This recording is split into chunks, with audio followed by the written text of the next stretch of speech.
Hello friends, నమస్తే. Welcome to Asan gardening channel. Friends, మనము జనరల్గా ప్యాకేజెస్ అవి కొన్నప్పుడు కొరియర్ వచ్చినప్పుడు అట్ట బాక్సులు వస్తుంటాయి మనకి. అది డస్ట్బిన్లో వేసేదానికంటే కూడా ఎలా దాన్ని కంపోస్ట్ చేయాలా, ఎలా రీయూజ్ చేయాలా అంటే మనమే రీసైకిల్ చేసేయచ్చు. అది చూద్దాం ఎట్లా. చూడండి ఫ్రెండ్స్, ఇప్పుడు నా దగ్గర అట్ట బాక్సులు ఉన్నాయి కదా,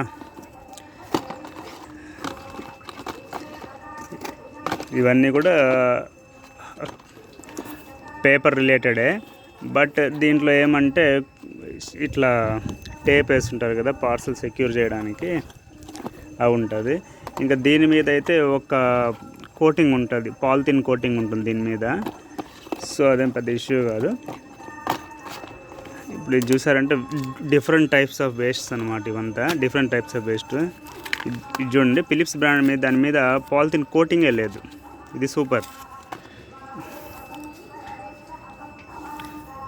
ఇప్పుడు వీటిని ఏం చేయాలంటే చిన్న చిన్న పీసెస్గా కట్ చేసి ఇట్లా వేసేయాలన్నమాట. ఇట్లా చిన్న చిన్న పీసెస్గా కట్ చేసి మనం వేసేసినట్లయితే అది కొన్ని రోజుల తర్వాత కంపోస్ట్ అయిపోతుంది ఆటోమేటిక్గా. ఈ మట్టిలో ఉంటాయి కదా చిన్న చిన్న పురుగులు, ఇంకా కొంచెం వర్షం పడిందంటే ఎర్త్వామ్స్ కూడా కనబడతాయి మనకి ఇక్కడ. నేనేం చేస్తానంటే ఇట్లా వేసేస్తాను, వీలైతే టేప్ తీసేస్తాను, ఇంకా అట్లా లేనప్పుడు వేసేస్తాము. కొన్ని రోజుల తర్వాత ఏమవుతుందంటే చూపిస్తామండి. ఇక్కడ చూడండి, ఇది ఫస్ట్ వేసిన అట్ట బాక్సులు అనమాట. ఇవి యాక్చువల్ కింద అట్ట అంతా పోయింది, అది తినేసినాయి. ఓన్లీ టేప్ మాత్రం మిగిలింది అనమాట. టేప్కి అంటుకోండేది మాత్రం మిగిలింది. ఇవన్నీ తీసి మళ్ళీ పడేస్తామన్నమాట. యాక్చువల్ ఈ చిన్న చిన్న ప్లాస్టిక్ కవర్ల వల్ల ఏం కావు ఫ్రెండ్స్. ఇవి డిగ్రేడ్ అయిపోయినాయి చూడండి, భిన్నగా డిగ్రేడ్ అయిపోయినాయి. ఇంకా కొన్ని ఉంటాయి అవి ఎక్కువ రోజుల వరకు డిగ్రేడ్ కావు, అట్లాంటివి మట్టికి మంచిది కాదు. ఇక్కడ చూడండి చూడండి, టేప్ సపరేట్ అయిపోయింది. అది తినింది అయితే ఎర్త్వామ్స్ అవి తినేసినాయి, అయితే టేప్ పాలిథిన్ అంతా సపరేట్ అయిపోయింది. ఇంకా నేను పెద్ద పెద్ద కాటన్స్ కూడా వేసాను, కొన్ని చూపిస్తానండి.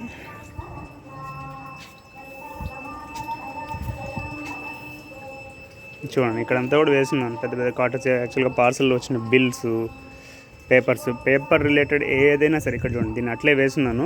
ఇది కొన్ని రోజుల తర్వాత డీకంపోజ్ అయిపోతుంది. చూడండి దీని కింద చూడండి పరిస్థితి ఎలా ఉందో. ఇదేదో వేరే పురుగులు అండి ఇవి కూడా బాగా హెల్ప్ చేస్తాయి. ఎందుకంటే మట్టి గట్టిగా అయిపోయినప్పుడు దాన్ని కొంచెం స్పాంజ్ లాగా చేసి పెడుతున్నాయి ఇవైతే. వీటి వల్ల అయితే ఏమి ఇబ్బంది లేదు. ఇది చూడండి, మొత్తం కూడా ఇట్లా వచ్చేస్తుంది అనమాట. మనకు ఓన్లీ కవర్ మనం సపరేట్ అయిపోతుంది. యాక్చువల్గా ఇది ఒక వాషింగ్ మిషన్ సర్ఫ్ బాక్స్. ఇది ఎన్జో వాషింగ్ మిషన్ సర్ఫ్ బాక్స్. ఇది మెయిన్గా పెద్ద పెద్ద కంపెనీస్ ఏం చేస్తున్నాయంటే ఇట్లా అట్రాక్టివ్ కావాలనేసి పైన కలర్ వేసి ఆ కలర్ షేడ్ అవ్వకుండా ఈ కవర్ కోటింగ్ అనేది ఇస్తుంది. పాలిథిన్ కోటింగ్ అనేది లామినేట్ చేస్తుంది.